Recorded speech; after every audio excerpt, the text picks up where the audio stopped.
क्या आपको पता है कि अशुभ मुहूर्त होने के बाद भी 15 अगस्त की तारीख को भारत की आज़ादी के लिए क्यों चुना गया? हमें आज़ादी 15 अगस्त के ही दिन क्यों मिली? तो चलिए आज मैं आपको बताता हूँ। 15 अगस्त 1947 ये वो दिन है जब भारत को अंग्रेजों से आज़ादी मिली थी।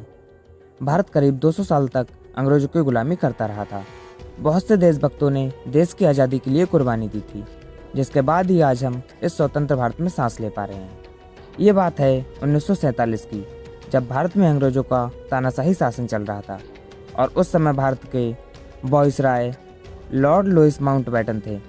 माउंटबेटन को भारत में ट्रांसफर ऑफ पावर एग्रीमेंट मतलब सत्ता हस्तांतरण की जिम्मेदारी सौंपी गई थी। माउंटबेटन वही शख्स है जिसने भारत की आज़ादी की तारीख तय की थी।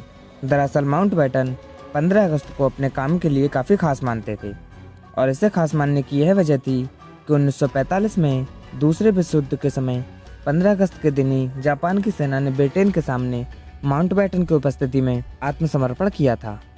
इसलिए उन्होंने भारत की आज़ादी के लिए भी 15 अगस्त को ही चुना। इस तारीख को चुनने के बाद पूरे देश के ज्योतिषियों में आक्रोश पैदा हो गया, क्योंकि ज्योतिषियों के मुताबिक 15 अगस्त 1947 अशुभ और अमंगलकारी था। लेकिन माउंटबेटन इस तारीख को बिल्कुल भी बदलना नहीं चाहते थे। लोगों ने और तारीखें भी बताईं, लेकिन माउंटबेटन अपनी जिद पर अड़े रहे।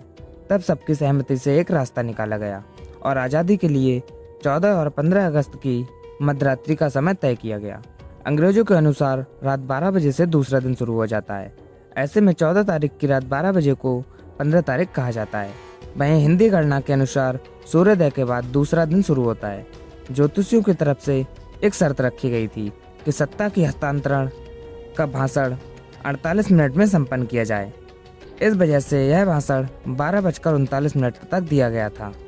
इस भाषण को जवाहरलाल नेहरू ने दिया था।